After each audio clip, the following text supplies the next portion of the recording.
अस्सलाम वालेकुम। वालेकुम अस्सलाम।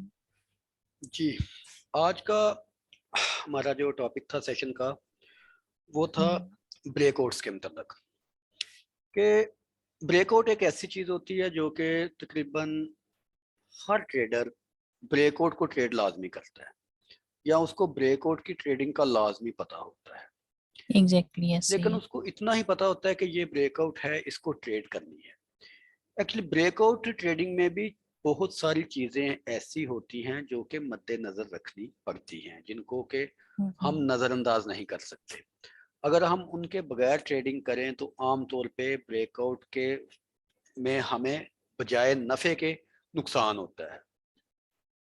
यस, तो फेक ब्रेकआउट्स हो जाती हैं। फेक ब्रेकआउट्स हो जाते हैं। फेक ब्रेकआउट्स के बाद सम टाइम ऐसा होता है कि ब्रेकआउट होता है और कभी हमको बताते हैं कि जी ब्रेकआउट के बाद हमने पुल बैक का वेट करना है, और कभी ऐसा होता है कि ब्रेकआउट हो जाता है और पुल बैक मिलता ही नहीं।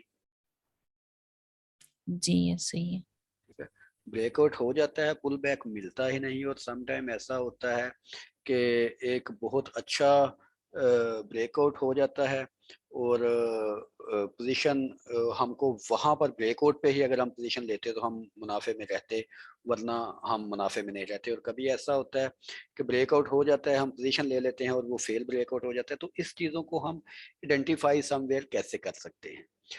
तो इन ठीक है। चीज़ों को हम प्राइस बिहेवियर के थ्रू आइडेंटिफाई कर सकते हैं कि प्राइस का बिहेवियर क्या है। तो उसके लिए एक सिंपल सा मैं आपको कुलिया बताता हूँ, एक सिंपल सी मैं चीज़ बताता हूँ हम्म, कि ये देखें, ये कंसोलिडेशन एरिया है। ठीक है, जी ये एक ब्रेकआउट लेवल है। तो आपने सिर्फ इस चीज़ का ध्यान रखना है कि जब ये प्राइस नीचे आई, ये ऊपर गई, आप देखें कि यहाँ पर प्राइस ने अपने बॉटम से लोअर हाई बनाया। उसके बाद जी। इसने ऊपर जाके रिटेस्ट किया, प्राइस वापस आई और इसने फिर एक लोअर हाई लोअर बनाया। हाई। जब ओके। इस तरह का लोअर हाई बनाते बनाते प्राइस ऊपर जा रही होगी, तो उस जगह पर जो ब्रेकआउट होगा, उस जगह पर ब्रेकआउट का हमने पुल बैक का इंतजार नहीं करना। ओके। Okay, confirm. कन्फर्म। उस जगह पर हमने पुल बैक का इंतजार नहीं करना। एक बड़े वॉल्यूम के साथ ये देखें, यहाँ से ब्रेकआउट हुआ है। जैसे ही ऐसा ब्रेकआउट होगा, क्योंकि ये जो पुल बैक था वो वहां पर हमको मिल चुका है, इस जगह पर पुल बैक हमको ऑलरेडी मिल चुका है। जब इस तरह के लेवल पे कोई ब्रेकआउट हो, तो उस वक्त हमने इसके नीचे अपना स्टॉप लॉस लगा के पुल बैक का वेट नहीं करना और ट्रेडिंग को कंटिन्यू कर लेना है। ठीक है, और ऑलराइट। पहला जो इसका टारगेट होगा, ये इस ब्रेकआउट बॉक्स का जो साइज है वही हम आगे ऐड करके इसका पहला टारगेट आइडेंटिफाई कर लेंगे। दूसरा, सम टाइप ऐसा होता है कि इस तरह का एक लंबा कंसोलिडेशन पीरियड चलता है और वहां पर भी हमको पुल बैक या ब्रेकआउट पे ट्रेड करने का फैसला करना होता है। तो उसका जो हम फैसला है वो इस तरह करते हैं कि जिस साइड में ज्यादा फेल ब्रेकआउट हुए हो, अगर तो प्राइस उसके मुखालिफ सिमत में जाके ब्रेकआउट करे तो हमने वहां से ब्रेकआउट एंट्री लेनी है, पुल बैक एंट्री नहीं लेनी। ठीक है, ओके। ये देख रहे हैं आप, एक दो तीन चार दफा इसने ऊपर नीचे वाली साइड पे एक बहुत अच्छे फेक ब्रेकआउट दिए हैं, यानी कि बुलिश ट्रैप दिए हैं, बिटश ट्रैप दिए हैं। और जो ट्रैप होता है ये बताते खुद एक बुलिश एंट्री होता है।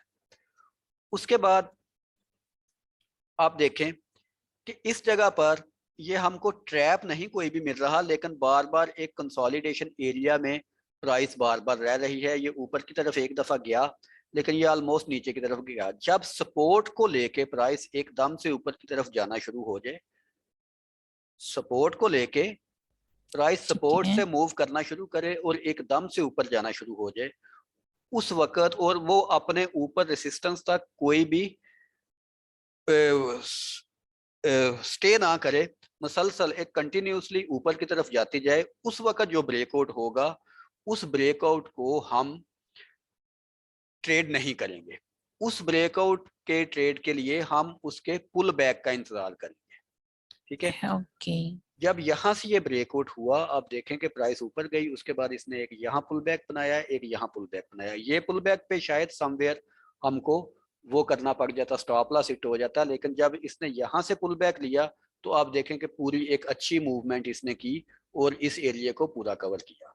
उसके बाद इसने उसी जगह से जहां से पुल बैक लिया उसी सपोर्ट से इसने दोबारा मूव शुरू की और ऊपर वाला एरिया को जब ब्रीच किया तो इस वक्त जब हम ट्रेड लेंगे, इस वक्त हम ब्रेकआउट ट्रेड नहीं लेंगे, इस वक्त हम अगेन इसके पुल बैक का वेट करेंगे।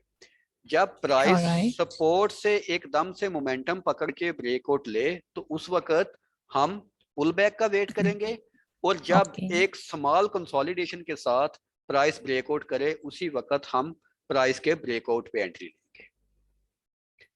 ऑलराइट। तो इसके साथ वॉल्यूम को तो जाहिर सी बात है, वॉल्यूम को देखना तो लाजम है। वॉल्यूम को तो मैं blood pressure of the market कहता हूं, और हाई ब्लड प्रेशर के साथ ही मार्केट में ट्रेड करनी चाहिए वॉल्यूम के, उसको कभी भी इग्नोर नहीं करना। तो ये एक सिंपल सा रूल है ब्रेकआउट का। अगर ब्रेकआउट में हम ये 2-3 रूल्स को याद रख लें तो हम ब्रेकआउट को बहुत अच्छे तरीके से ट्रेड कर सकेंगे।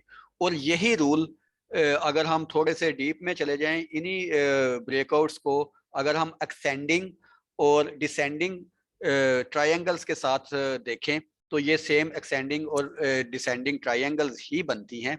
तो उनके साथ ट्रेड करना और भी आसान हो जाएगा। और जैसा कि एक्सेंडिंग और डिसेंडिंग दोनों ट्रायंगल्स कंटिन्यूशन की ट्रायंगल्स होती हैं, वो रिवर्सल या इंडिसिसिव ट्रायंगल्स नहीं होती।